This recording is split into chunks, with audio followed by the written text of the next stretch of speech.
Well, it is Friday, October 2nd, 2015, here in beautiful sunny, gorgeous Scottsdale, Arizona. It is late in the day. The markets have closed. I just have a couple things I do want to talk about today.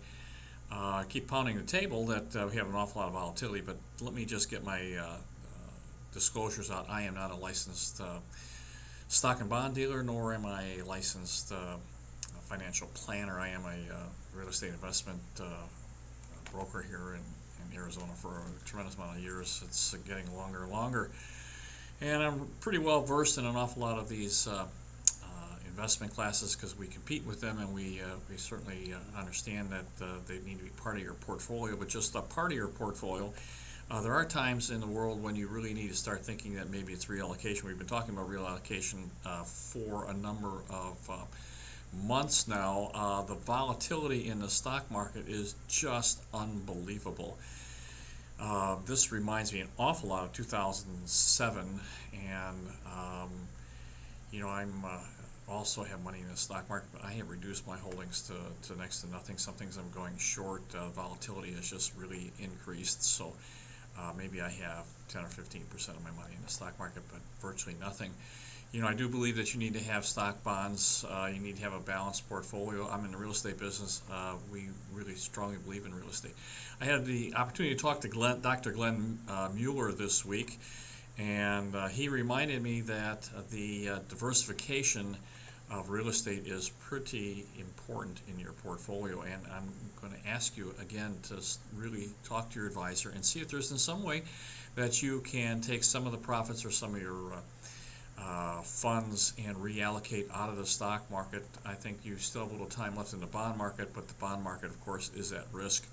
You've seen Carl Icahn this week talking about the junk bonds and the municipal bond market. Those are going to suffer some tremendous losses.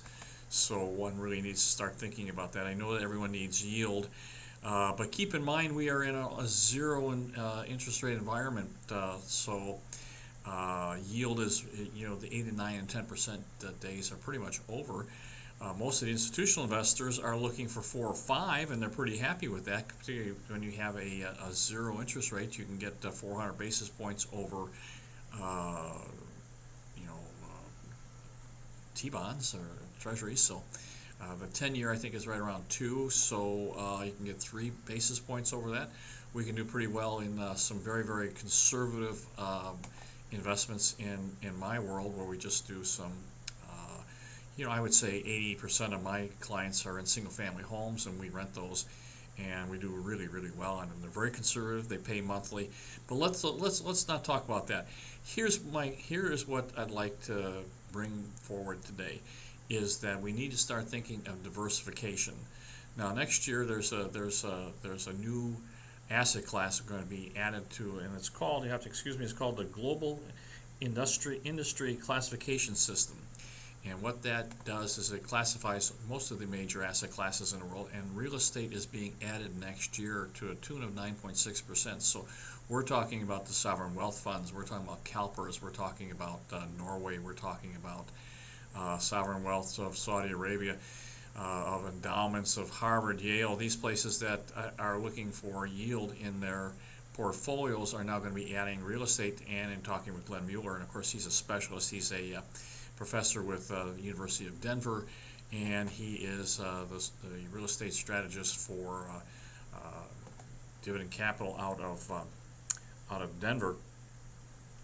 And he reminds me that they've already got probably 8 or 9%, but Chinese are adding enormously, putting into real estate into their portfolios, and it's direct ownership. So we talked about the fact that there's a certain correlation between Wall Street and Main Street mostly into regional real estate.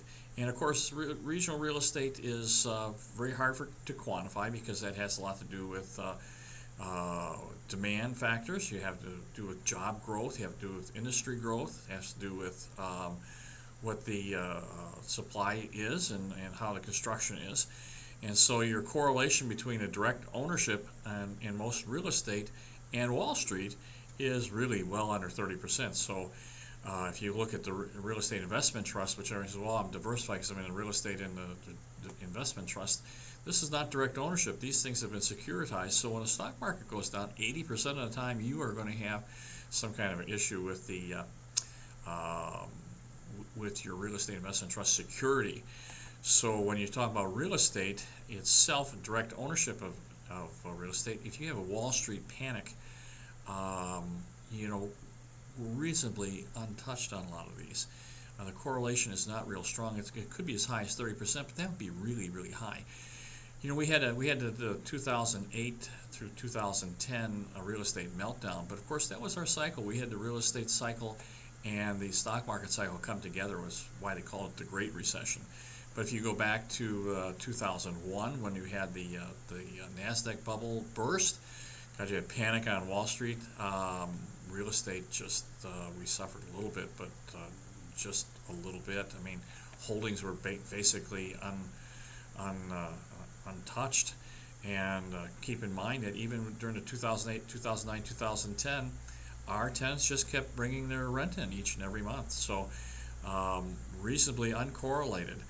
And you really need to start thinking this. Look at this volatility that we have on Wall Street. If you have a Wall Street panic, and we could get that. You know, everybody keeps talking about the technicians say, well, you need to hold this line in the sand, and so far it's held.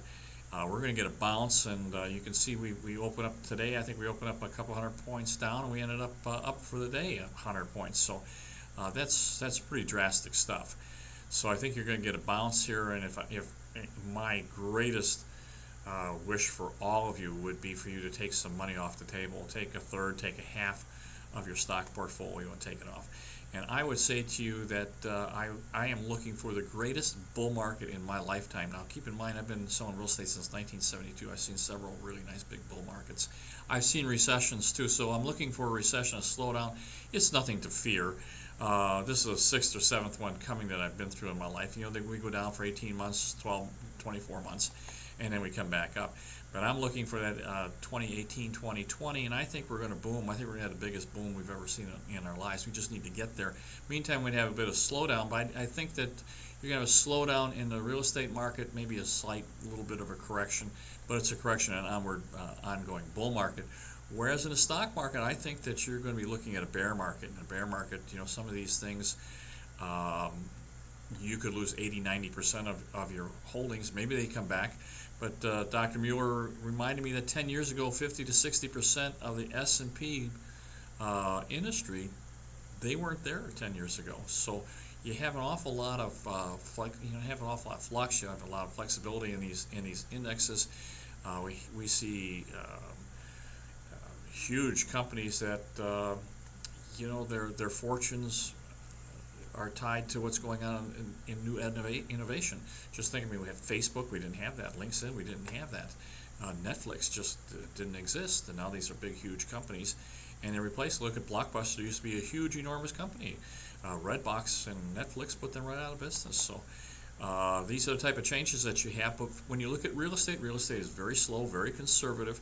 So I'm asking you, I'm pleading with you, if you can please talk to your advisor and take some money off the table. I think what I would do, you have enormous compelling reasons to purchase now, and there's some fabulous markets around the country. Here in Phoenix, we're in an incredibly good market, and we're going to be probably number 1, 2, maybe go down to third best market in the United States for the next decade. So growth is certainly on our side. So if you buy something today, it should be even better in 5 or 6 or 7 years. So we certainly have a compelling reason to purchase. And I do think that you'll have a better buying opportunity coming in 2 or 3 years, which means I think prices are going to go down just a little bit. But I think financing probably will not be there. So I would say you need to take some of your money and put it into cash. Put it into 20s and hundreds and 50s and 5s and singles. Have that on hand. But I would immediately go out and buy a few pieces of property and finance them. You can get phenomenal financing today, 30-year fixed in the 4s. I think 2 or 3 years from now, I don't think you're going to be able to get that. And that would be the compelling reason to do that, because I think financing in the 4% range is just going to be unheard of. And I know people say interest rates are going up, and they never go up. They keep going down. Eventually, they're going to go up. We are Martin Armstrong, which I just admire. I read his blogs virtually every day. I think that I agree with him. He said we're at a 5,000-year low. I'm not going to dispute that. But we're awfully low. I mean, in Europe, it's negative. I mean, can it go more negative? I guess it can. Is it going to go a whole lot negative? I don't see that happening. So what I would say to you is that you need to purchase some properties, get some long-term financing on them, and take that cash flow, because whatever cash flow we have coming off there, I think is going to supplement whatever you don't get in a slowdown in the market. So this is going to be, I'm calling you from beautiful, sunny, gorgeous Scottsdale, Arizona. You're welcome to call me. I'll put my name and phone numbers and my email on here. You're welcome to call me with any questions that you have. But if the stock market crashes or sinks or starts declining, REITs are going to go down with them, but direct ownership of real estate probably will not. And what I'm going to advocate to you is just such common sense. These rentals are basic commodities, just like food and water and power. You need to have water and electricity to your home, and you need a place to lay your head and have your kids sleep at night. So these rentals will be really, really good. We have some single families that are just, we just rent them overnight, and our tenants stay 2, 3, 4, 5 years. Some have been there 10 years. So you can be the landlord. You can be as active as you possibly want. You can get over there and do everything you need, or we'll do it for you. So you can just be an absentee landlord, and you'll still return. So here's the thought for today, is that you want to preserve your wealth, and you can preserve your wealth by buying some real estate. And if you want to preserve your wealth and grow that wealth, you probably should start thinking of some of the growth markets in the United States. Arizona, Phoenix, and Scottsdale, certainly one of them. So listen, I'm going to wish you the very best. It's October 2nd, and have yourself a really, really good weekend. Talk to you later now. Bye-bye now.